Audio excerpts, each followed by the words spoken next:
elections as a whole. And if you're not listening to young people across the country who are literally getting beaten, literally getting arrested and pepper sprayed for standing up for global justice, it shouldn't be surprising that they didn't turn out in the numbers that we expected. So I think that's the biggest one. But I also think young people in general, we just want to know whether or not the people at the top care about our futures, right?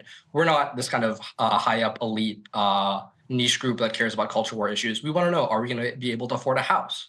Are we going to be able to pay for our groceries? Are we going to be able to pay off our student loans? And while Democrats, we have the policies that solve each of these issues, we kind of fail to connect what you guys have referred to earlier in some of your earlier segments as like the laundry list of Democratic policies to our daily lives. And I think failing to make that connection, coupled with the fact that the concerns of young people in Gaza were largely ignored, would be the two most predominant reasons why across the board we saw it. Yeah, I've been thinking, Sanjay, too, about how it's almost like an instinct or it's like the typical protocol within the Democratic Party to sort of bash their young base. Post-Obama 2008, and even Obama after 2008 kind of, made a point of punching left and, like hippie punching, which often ends up being the young, idealistic activists who bear the brunt of that. But, it's clear for me in particular with the response to the Bernie Sanders movement, which was largely a youth movement. Now, that was 8 years ago. So some of the people who were big Bernie Sanders supporters aren't under that age of 30 anymore. But it's indicative of the way that the Democratic Party tends to treat its young activist base, its young idealistic base. And, you see the same instinct with regard to the treatment of campus protesters, where you have Joe Biden and Kamala Harris going out of their way to condemn them, to smear them all as, blanket anti-Semites. And so, I don't think it should be surprising then when, if this is the treatment year after year after year, people start feeling like, even if they're not going to vote for Donald Trump, like, why am I going to show up and vote for these people who don't even really seem like they want me or my voice in their coalition? Yeah, exactly. It definitely makes our job tough as college Democrats. I remember all the way back in May, Ryan Grimm actually covered this when we put out a statement in regards to this issue. I told the New York Times that, we can have all the manpower, all the organizing capacity, but if we're given a broken script that doesn't actually align with the best interests of college students, it's very tough for us to excite these type of voters. And that's why we spoke out as early as we did, because to us, it would be a disservice to the party if we didn't tell them that, hey, we know that you need youth to win. And looking at what we're seeing on the ground, where our own members of our organization are getting beaten and arrested, that's not going to do well for turnout. And I deeply do hope that in future election cycles they learn from this. And I guess you don't need to agree with campus protesters and everything, but at the very least support something simple as an arms embargo.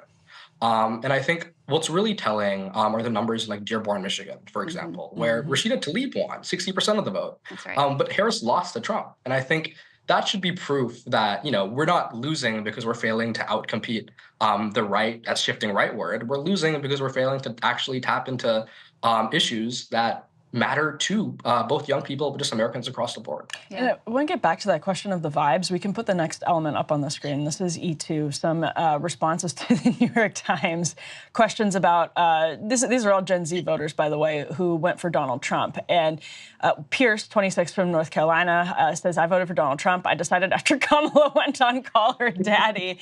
Lillian, 27 of Virginia, said, I voted for Trump and made that decision the same day the mainstream media was having a meltdown after the Madison Square Garden rally. So one of the things I just want to put to you, Sanjay, is LOL at the guy who wrote in Mike Bloomberg. Mike Bloomberg, yeah, that's a weird one. He's really against big gulps. That was the factor for him. He wanted an overt oligarch, and then not like a subtle one, just an overt one in the White House. Yeah, but a little bit of a throwback too. But the question, it seems to me, this is very unusual for the right, but it seems to me like there's something very fashionable among people who listen to what they see as alternative, kind of dissident podcasts. People like Joe Rogan, people like Theo Vaughn. It almost became fashionable to vote for the Republican candidate because it's Donald Trump. And now for Republicans, that seems to me to be a problem because it won't translate after Donald Trump to other Republican candidates like a J.D. Vance. It just, people won't see it in quite the same way. But could you speak to a little bit maybe what you saw among college students, college Republicans, and people even recently out of college when it came to that question of like, was there something actually very exciting to them about voting for Donald Trump? It's so unusual, again, just to see that for the Republican candidate among young people. But I get the sense that actually is what happened.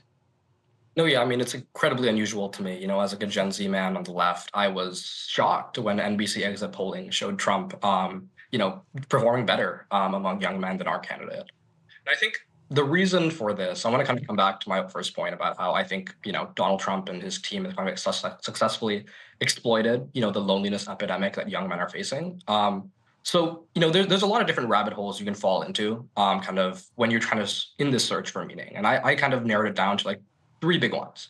The first is kind of the whole self-help YouTuber or like self-help influencer whose whole business model is predicated on you not getting self-help. Someone like Andrew Tate, who pushed out Hustlers University as this kind of way to escape the matrix, and it ended up just being a pyramid scheme where you're incentivized to share it with more people, and then he gets a cut of the revenue.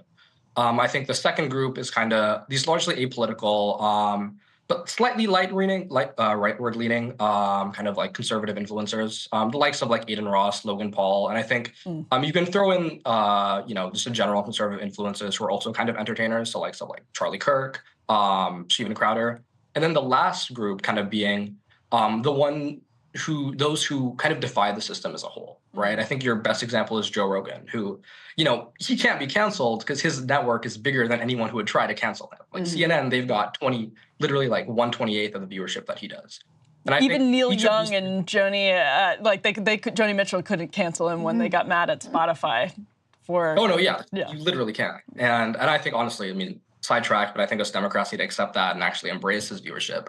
But I think Donald Trump kind of taps into all three of these different, I guess, rabbit holes in such a perfect manner. I would argue he's like the self-help influencer whose whole business model is predicated on you not getting self-help. We saw it with Trump University, which was, starkly similar to, all these like niche pyramid schemes that we've seen with like the likes of Andrew Tate. He's obviously also kind of an entertainer. We've seen with The Apprentice, and his whole style is just entertaining, and he's defied the system.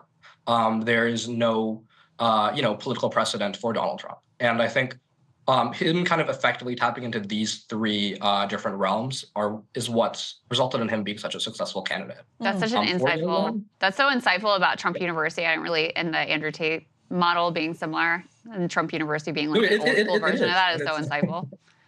Those categories are very helpful too. Yeah. Oh, no, of course. Go ahead, Sanjay. You can finish your point. Oh, no, yeah. But I think the point that I'm getting at is like they're successful in this regard. And then us as Democrats, the best way that we can combat this is to kind of combat traditional masculinity with modern masculinity. But I think until we do that, we're going to continue seeing young men kind of shift rightward. I've been trying to figure out, Hassan Piker talks about how all of these, it's kind of similar to what you're saying, but how all of these spaces for men have just become like right wing. And so like, if you want to get fit, the fitness influencers are right wing. If you want to like the self-help, like it's Jordan Peterson or Andrew Tate or whatever, like that's become right wing. If you're a gamer, like that pipeline is also right wing. If you're just like into weird history and aliens and shit, it's like Joe Rogan, and that's also right wing, So is that, I'm just trying to figure out the chicken and the egg scenario here. Like, did that, I don't know whether that was a response to where young men are, or whether young men were influenced by the fact that all those spaces trended to the right. You know what I'm getting at? Like, which caused which? Well, I think that this is largely owed to the fact that us Democrats are always kind of on our high horse, and we're not willing to kind of go into spaces that are somewhat antagonistic to us. And that's kind of what's allowed the right to kind of have a monopoly on this so-called manosphere. So my advice to Democrats would be to do two things. One, to enter in these spaces. Get off your high horse and go on Joe Rogan. I remember I was sitting in class scrolling through Ground News, and then when I saw Donald Trump going on Joe Rogan, I was like, oh crap, this is not good. He's going to get like a massive viewership base, and Karis going to get none of this. And it's like, so I think the first thing is, we got to go into these spheres. And I think not just Joe Rogan, but I think they would break the internet if, say, like Kamala Harris or Tim Walz, for example, did a live stream with like Aiden Ross or Logan Paul. Because these are largely apolitical guys who don't really know much. But I think if you go in there and make your case, they'll hear you out. The second thing that I would, advise those that who are more powerful than me in the party would be to kind of display a strong narrative that actually resonates with young men. And I think the narrative that I would push is a strong